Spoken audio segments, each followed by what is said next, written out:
Good morning, dear students. Today we will start our lesson A Beautiful Day about the poem.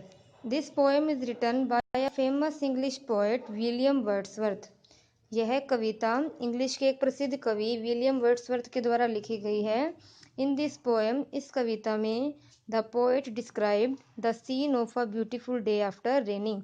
इस कविता में कवि ने बारिश के बाद के सुंदर दिन के दृश्य का वर्णन किया है. Let's start our poem.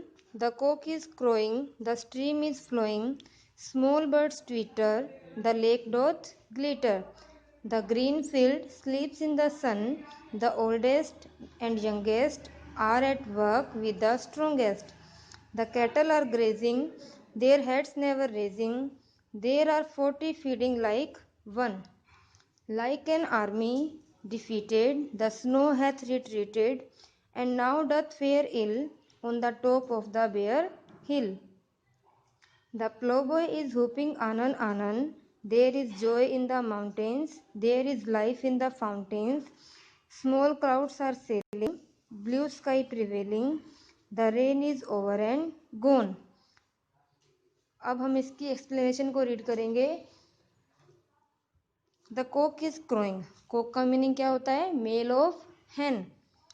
Is crowing, जो कॉक है वो क्रोइंग कर रहा है. क्रोइंग मीन्स आवाज कर रहा है. जब सुबह सुबह कॉक की आवाज आती है, उससे हमें क्या पता लगता है कि नए दिन की शुरुआत हो चुकी है. The stream is flowing. Stream का मीनिंग स्मॉल रिवर, छोटी नदी.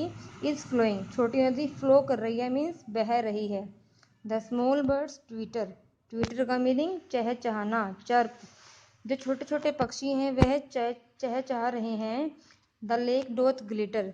और जो झरना है, सॉरी झील है, वो क्या कर रही है? ग्लिटर. ग्लिटर मीन्स शाइन कर रही है, चमक रही है.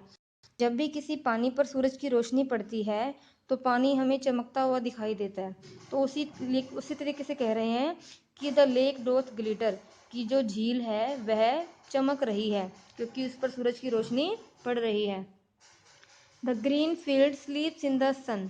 जो हरा खेत है वह सूरज की रोशनी में सोया हुआ दिख रहा है. मीन्स जब हम खेत को देखते हैं तो यूं लगता है कि खेत दूर तक फैला हुआ है और हमें सोया हुआ खेत दिखाई देता है. The oldest the youngest are at work with the strongest. Oldest means सबसे बूढ़ा, सबसे बुजुर्ग. एंड द यंगेस्ट, सबसे छोटा. Are at work with the strongest, चाहे वो व्यक्ति सबसे बड़ा है, चाहे व्यक्ति वो सबसे छोटा, हर कोई अपने अपने कामों में अपनी स्ट्रोंगेस्ट, अपनी एनर्जी के साथ उस काम में लगे हुए हैं. The cattle are grazing. जो पशु हैं वह ग्रेज कर रहे हैं, मीन्स घास चर रहे हैं. Their heads never raising. Raise नहीं हो रहे हैं, मीन्स ऊपर नहीं हो रहे हैं. There are 40 feeding like one. और वे 40 एनिमल हैं वहां पर जो घास चर रहे हैं. और अगर उन्हें गौर से देखें तो वो एक लग रहे हैं, मीन्स वो इकट्ठे हैं, झुंड में हैं और वो घास चरने में बिजी हैं. और अगर उन्हें देखें तो वो यूं लगता है कि वो केवल एक ही एनिमल है और बहुत बड़ा एनिमल है. Like an army defeated, the snow hath retreated. अब यहाँ पे कंपेयर किया गया. विंटर सीजन के बाद जब स्प्रिंग सीजन आता है तो क्या हुआ है यहाँ पे स्प्रिंग सीजन में, यहाँ पर क्या क्या चेंजेस हो रहे हैं विंटर सीजन के बाद. यहाँ हमें स्प्रिंग सीजन के बारे में बताया गया है कि लाइक एन आर्मी डिफीटेड, जिस प्रकार एक सेना हार कर चली जाती है, द स्नो हैथ रिट्रीटेड, उसी तरह जो बर्फ है वो भी क्या है, अब पिघल कर पहाड़ों से नीचे की तरफ जा चुकी है. यहाँ पे क्या किया है, स्नो को आर्मी से कंपेयर किया है कि जो बर्फ है वो पिघल गई है. अब विंटर सीजन खत्म हो गया है, स्प्रिंग सीजन आ गया है, तो जो स्नो है वो क्या हो गया है, रिट्रीटेड हो गया है, वहां से पिघल कर चली गई है.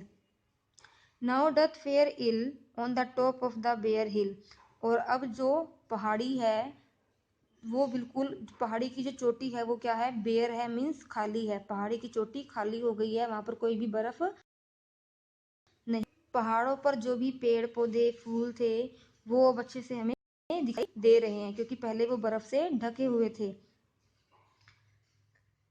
The प्लोबॉय is whooping Anand Anand. जो प्लोबॉय है, जो हल चलाने वाला लड़का है, वह खुशी से आनंद आनंद गीत गा रहा है, चीयर कर रहा है, उसे बहुत ज़्यादा खुशी हो रही है। There is joy in the mountains, ज़्यादा खुशी आ गई है। There is life in the fountain, और झरनों को नया जीवन मिल गया है।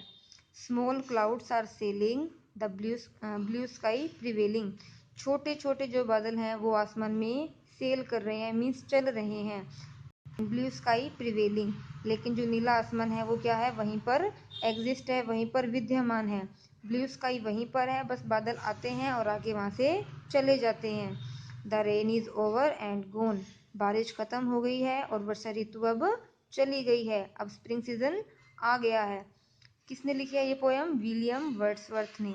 इसमें हमें क्या बताया है कि जब दिन निकलता है तो क्या होता है, कोक आवाज करते हैं, नदी बहती है, छोटे छोटे पक्षी चहचहाते हैं, और जो सभी अपने अपने काम के लिए बाहर आ जाते हैं, और हर जगह खुशी का माहौल छाया हुआ है।